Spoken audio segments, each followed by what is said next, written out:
was a soldier of Rome. My life was obedience. Orders were given. Orders were carried out. No questions, no hesitation. I had seen blood, pain, death, more times than I could count. It hardened me. I thought nothing could disturb me anymore. But that day was different. That day, they brought me him. They called him Jesus of Nazareth. Some spat when they said his name. Others whispered, in fear. I looked at him and saw no warrior, no rebel, no threat to Rome. He was already bruised, already weary. And yet, the crowd demanded his punishment. My commander gave the order, flog him. I had flogged men before. The whip in my hand, it was designed for one purpose, to break a man. Strips of leather, weighted with sharp bone and iron. Each strike meant to tear flesh, to humiliate, to bring a man to the edge of death. I stood before him. He raised his eyes to mine. And in that instant, I felt something I had never felt from a prisoner before. Not fear, not hatred, not pleading. His eyes looked at me, as if he knew me, as if he pitied me. I lifted the whip. The crack split the air, followed by his groan, as the leather tore his skin. I struck again, harder, waiting for the curses, the rage, the screaming I was so used to hearing. But there was none. Only pain, endured in silence, strike after strike. My arm burned, my breath grew heavy, and still, he stood, his body breaking, but his gaze steady.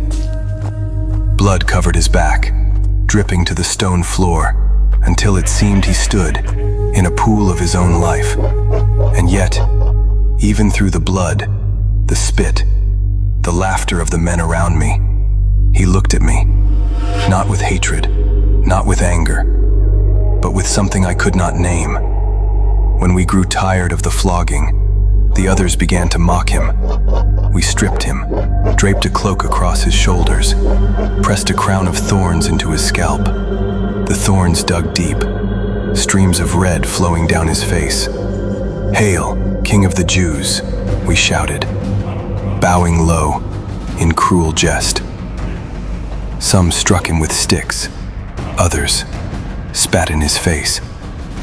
I laughed with them. It was easier that way, but my laughter, it rang hollow in my chest. For every time I looked at him, he looked back, eyes that seemed to pierce my soul. Then came the command, march him to Golgotha. The wooden beam was heavy. I had carried one before, just to test it.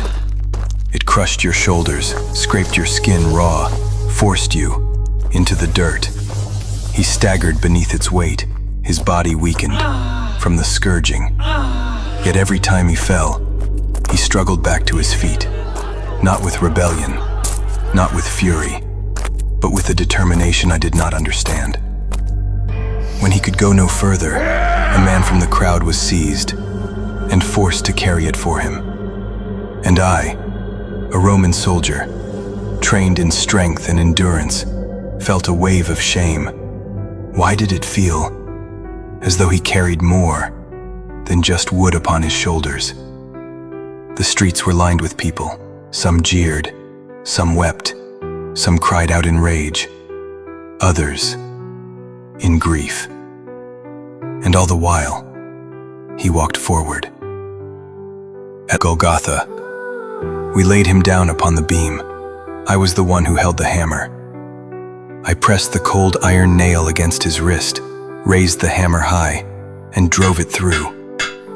His body jolted with the shock of pain, and yet, his lips did not curse me. Instead, his voice broke through the cries of the crowd. "Father, forgive them. They know not what they do." Even the other soldiers grew restless, uneasy. I stood there, watching him, watching as he looked down from the cross, not in anger at those who mocked him, not in rage at the leaders who condemned him. He looked at his mother, standing nearby, and the disciple beside her. Even in his torment, he thought of them. He gave her into the care of his disciple, binding them together with his love. Who thinks of others in such a moment? Who shows love when the world shows only cruelty? The sky darkened further.